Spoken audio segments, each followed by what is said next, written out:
All right, we are joined by UCLA head coach Kelly Inouye Perez and players Jordan Willery, Taylor Tinsley, and Megan Grant. A reminder to please silence your cell phones, everyone, and then give your name and media affiliation when you get the mic to ask a question. Recording of the press conference with your cell phone video is prohibited, and if you're on Zoom and want to ask a question, please make sure to raise your hand. So, Coach, if you have an opening statement, feel free, and if not, we'll go to questions. First and foremost, I would love to congratulate all 8 teams. To be able to get here is everyone's goal, and it's a journey and a challenge to be able to be here today.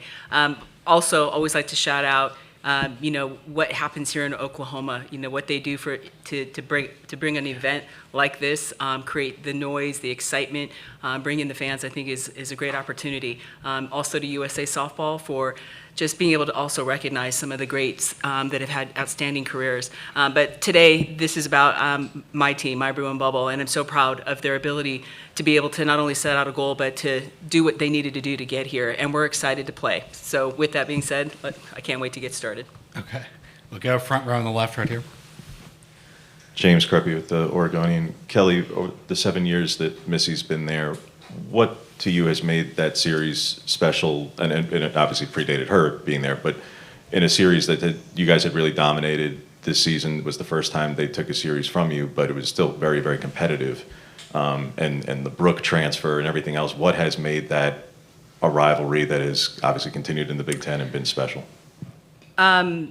That's a lot you just put in there. But I'll just say this, respect for the program. We enjoyed being in the Pac-12 together. And I think one thing that I really enjoyed with Missy is the camaraderie that we had with the coaches in the Pac to be able to really do what was best for the conference. And it was a great day when Washington and Oregon joined us in the Big Ten, so we weren't the only team coming from the Pac. As far as the rivalry is concerned, it's the game. She does a great job. There's a style of play. They pitch, they hit, they defend, and I love that. I love playing against great opponents because it creates great opportunities, big moments, and she's done a great job of that. I think we're on the west side, so we recruit some of the similar athletes from some of the similar programs, so there's a lot of familiarity. But bottom line, right now, the history and everything that we've done is in the history books, and there's been great stories and great opportunities. But now, it's opponent number 1 for us. So respect for the program, but I look forward to just competing with opponent number 1 starting tomorrow.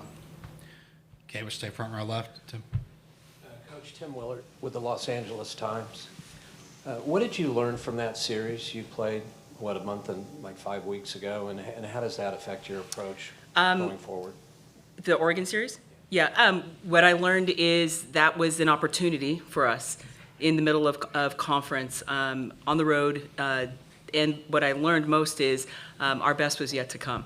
So we didn't play our best ball. We had a day. We had a day where we definitely showed up on day 2 and had a great game. Day 1 was a good battle, but day 3 we didn't finish out. That's what I learned at the end of the day. So I think my team and my players feel the same. At the end of the day, you go to every series with the goal of winning the series, and we walk away knowing we just didn't play our best game. And I think that really set the tone for us getting ready to be able to come through in games like we did in regionals and super regionals because of those lessons learned earlier in the season.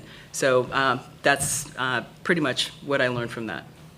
Okay, we'll stay on the left side, second row. Brett Taylor, KZI9 Sports, Eugene. This one, Jordan, for you. Just as someone that was in the batter's spot, getting to face, the pitching rotation that Oregon had in that series, what do you feel like was the most important lesson that you guys learned, considering that what Oregon has presented this season in the pen has been, for the most part, completely brand new? Has obviously found a lot of success this season. Yeah, they did a really great job against us in the series, but I think we learned a lot. We have watched a lot of film, and I think we're more prepared this time going in.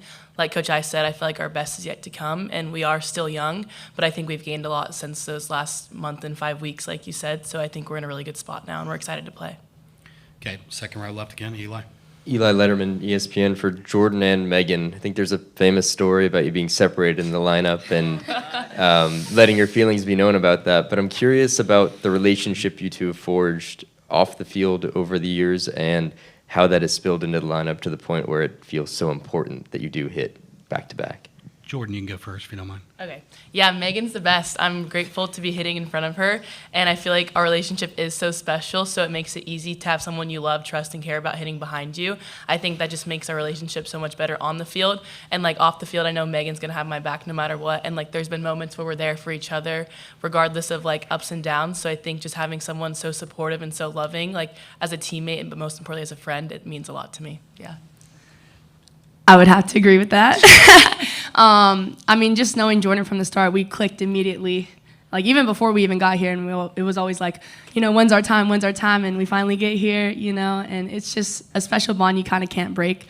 Coach I tried to break that by separating us in the lineup, but no, I'm just kidding. No, Jordan's amazing. I feel like everything that we've experienced, obviously being freshmen and then going from sophomore, junior now, our experiences, I feel like we've shared them together, and it makes it that much more special. So just having Jordan here is just one-on-one. Okay, we go front row to the right. Brady Vernon, Softball America. Taylor, last year was primarily just you and KT. What has the addition of Addison been like, just the three of you kind of working really, really well together? Yeah, it's definitely been a fire in the bullpen. I think Addison compliments me and KT well, and all three of us really work together as a unit, and as well as Jada Cecil, and we all just kind of really work together and lean on each other, and we always know that we're gonna have each other's back no matter what. So yeah, it's really awesome. Okay, we go front row left here. James Crepey from the Oregonian. For Jordan and Megan, you have very different splits against Grind. Jordan, you obviously have quite a bit of success against her, and Megan, you have yet to do so. What is unique against, what is the unique challenge in facing her, and what did you learn in facing her throughout your careers, not just this season, but back to her time at Virginia Tech? Yeah, I mean, good pitching brings good competition, so I think we just try to rise to the occasion. I think we're just really grateful to face more great pitching once again this weekend, and I feel like it's going to be a really great opportunity for both of us. Yeah, I would say the exact same thing. It's great competition, and, it's a competitive battle at the end of the day. Going to win some, going to lose some, but I'm just excited for the next opportunity to just play again. Okay, we go third row to the right. Justin. Justin McLeod from D1 Softball. I want to ask Jordan one specifically before I ask you both something. Jordan, that at bat where you ultimately hit the walk-off against South Carolina, on television they showed a still shot of you, and you looked very ready for that moment. Can you go back to that and kind of tell me what was in your mind, what was going through your mind that made you so ready for that moment that ultimately was so successful? Yeah, I obviously didn't have a lot of success those prior at-bats, so in that moment I was just praying, and I was just like, I'm so grateful to be in this moment and have another at-bat, because I feel like something good is going to come out of it. And Coach I always tells me the game comes back around, so I feel like it was a perfect opportunity for the game to come back around in that moment. So it was just really special, and like we faced a lot of adversity, like just with a lot was happening in South Carolina. So like I was grateful to have my teammates' backs because they were so supportive of me that whole weekend too. So it meant a lot. Yeah. And then I'll ask Megan and Taylor about the momentum swing. You start with a loss in South Carolina. Jordan hits the walk-off, and then you guys come out and you finish the series pretty resounding fashion. How big is that momentum for you guys coming into this week to not only have won, not only to be here again, but to have done so in such a fashion where you really can just carry it over potentially? Yeah, I think what Jordan did was the hugest momentum shift, of the series. And for us, it always comes down to a belief, And Jordan started that with us, and we keep saying it to each other, just reiterating it, like, guys, we got this. We all know, like, with everything, we're gonna rely on each other, as a team. And when in doubt, just lean into each other, and that's what we did this whole series.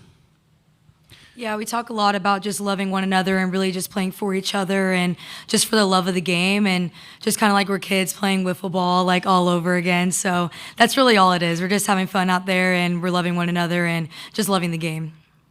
Okay, we go second row on the left. Eli. Eli Letterman, ESPN. Kelly, you played and began your coaching career at a time where the West Coast schools dominated this sport. The field this week has 5 SEC teams, a first-time appear in Texas Tech, and then UCLA and Oregon, 2 former Pac powers. How can you describe the evolution of the investment in this sport, and then the dynamics of competing in it at a school like UCLA from, maybe 1995 to now?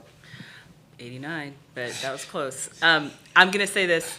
I think it's outstanding what's happened in the sport. Yeah, I actually liked Domine when it was Westside, and I got to be a product of winning 3 championships as a player. But since then, I've also been in the sport to be able to see it evolve and to see it grow and to see more schools from coast to coast and the investment in the facilities and the coaches and the athletes and the opportunities. I think it's outstanding. With that being said, the investment that goes into the facility here, the stadium has grown, the fans have grown.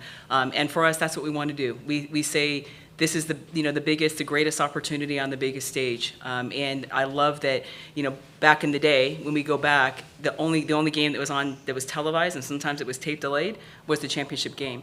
And to be able to see where we are today, that everyone's not only getting regular season, I mean, we're going into preseason now, we're going regular season, we're getting the opportunity to see the journeys and get to meet the athletes and be able to see all the postseason from every regional to every super. So there's a lot more investment with the fan base, and there's a lot more of those little girls that are watching this with the opportunity to really have those goals and dreams and be able to pursue it.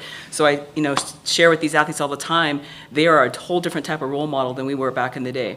We were just playing and trying to win a natty. These girls have a great opportunity to show what you can do and how hard it is. Because everybody likes to see adversity, and we go through it. We definitely do. But they're student athletes. They're in school. They take great pride in that. They're competing at the highest level, and they're ultimately role models of powerful women that can get up on a stage, succeed, and fail, but they do it together. And I think these memories that they create are highlighted, where you're getting into living rooms now and you're able to see it. So the sport has grown. The opportunity is big. The stage is big, and I love it. I think it's great for the sport. Okay, this will be our last question, second row on the left.